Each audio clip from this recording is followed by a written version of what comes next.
और देश भर में एक और जहां क्रिसमस की धूम दिखाई दे रही है, वहीं दूसरी ओर कुछ हिंदू संगठनों द्वारा इसका विरोध भी किया जा रहा है।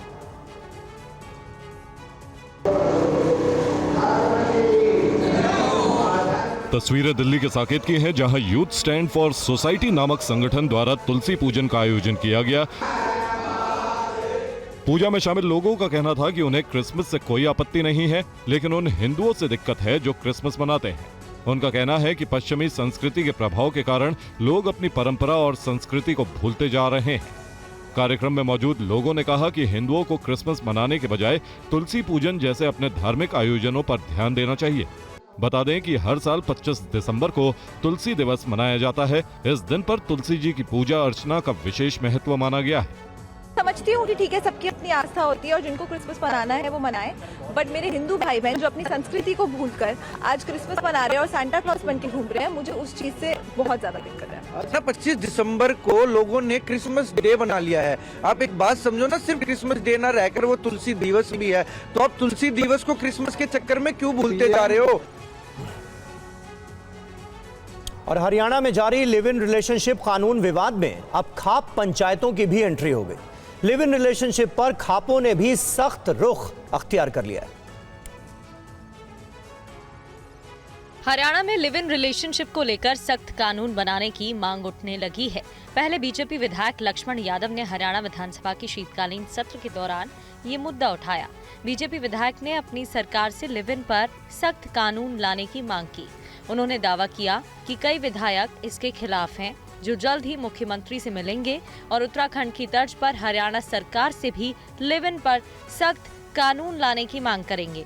हालांकि विधानसभा के शीतकालीन सत्र में बीजेपी विधायक लक्ष्मण यादव की उत्तराखंड सरकार की तर्ज पर लाए गए प्रावधानों की मांग को ठुकरा दिया है।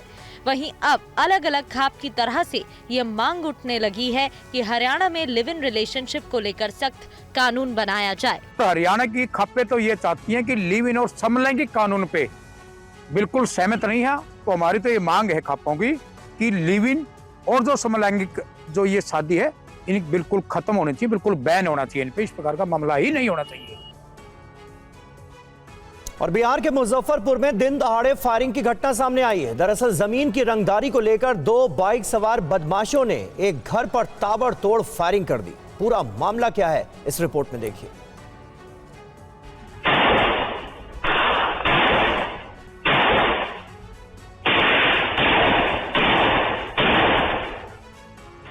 सीसीटीवी की तस्वीरें बिहार के मुजफ्फरपुर की, जहां सुबह सवेरे फायरिंग घटना सामने आई।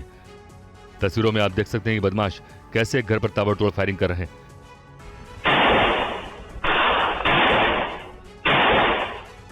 गनीमत रही कि इस घटना में किसी की गोली नहीं लगी।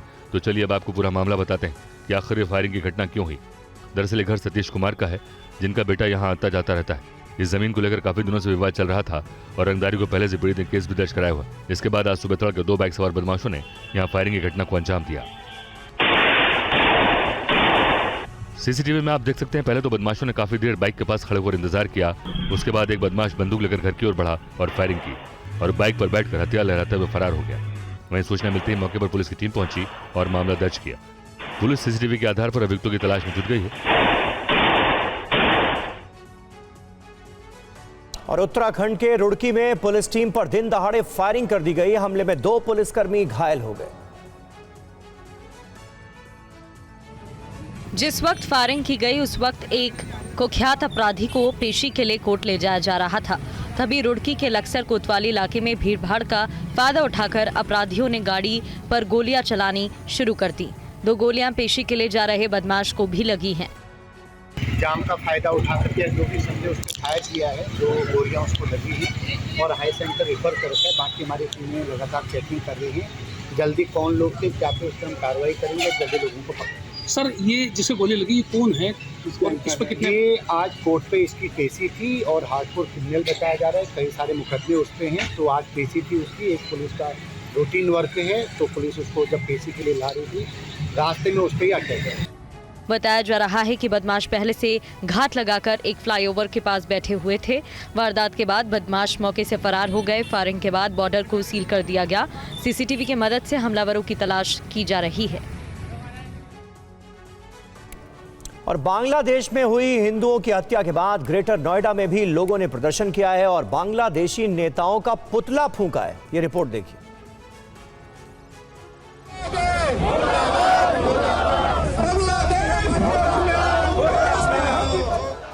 बांग्लादेश में हिंदुओं के खिलाफ हुई हिंसा का विरोध ग्रेटर नोएडा में भी देखने को मिल रहा है, जहां अलग अलग संगठनों ने मिलकर प्रदर्शन किया। इस प्रदर्शन में बड़ी संख्या में महिलाएं और युवा शामिल हुए। तस्वीरों में आप देख सकते हैं कि लोग हाथों में पोस्टर लेकर सड़कों पर उतरे हैं और नारेबाजी कर रहे हैं। प्रदर्शन कर रहे लोगों के हाथों में जो पोस्टर था उस पर लिखा था, जागो हिंदू जागो। इतना ही नहीं, गुस्साए लोगों ने बांग्लादेशी नेताओं का पुतला भी फूंका।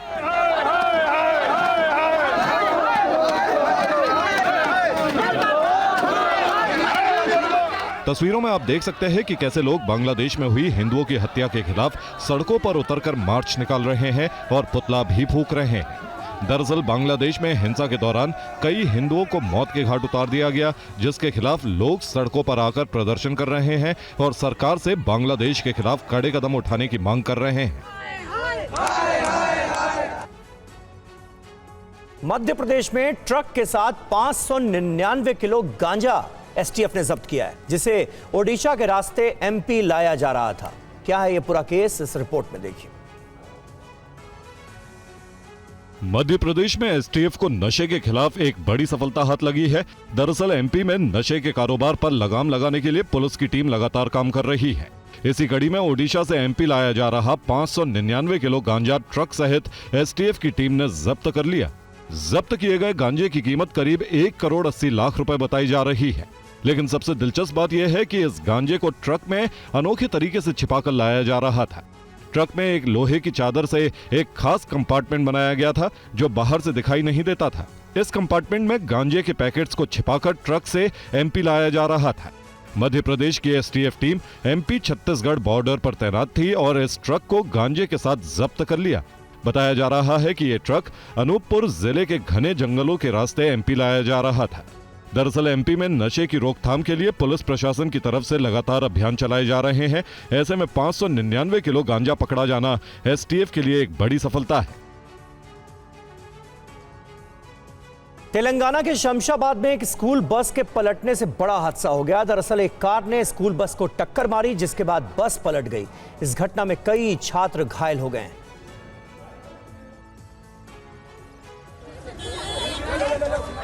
सड़क पर पलटी हुई बस की ये तस्वीरें तेलंगाना के शमशाबाद की हैं और ये कोई सामान्य बस नहीं बल्कि स्कूल बस है, जिसमें छात्र भी सवार थे। दरअसल स्कूल बस हैदराबाद के जल विहार में पिकनिक के लिए करीब 60 छात्रों को लेकर जा रही थी। तभी एक तेज रफ्तार कार ने बस को पीछे से टक्कर मार दी और बस अनियंत्रित होकर डिवाइडर से टकराकर पलट गई। इस हादसे में कई छात्र घायल हो गए। तस्वीरों में आप देख सकते हैं कि लोग कैसे स्कूल बस के ऊपर चढ़कर अपनी जान बचा रहे हैं और स्कूल बस में सवार बच्चों को बाहर निकाला जा रहा है। एक एक कर बच्चों को स्कूल बस की खिड़की और दरवाजे से खींचकर बाहर निकाला जा रहा है। बस का पीछे का शीशा टूट जाने की वजह से कई छात्रों को वहां से भी बाहर निकाला गया। वहीं आसपास मौजूद लोग भी तस्वीरों में बच्चों को बाहर निकालने में मदद करते नजर आ रहे हैं। वहीं जिस कार ने बस को टक्कर मारी, अब जरा उसकी भी तस्वीर देखिए। कार की हालत देखकर आप समझ गए होंगे कि यह हादसा कितना भयानक था।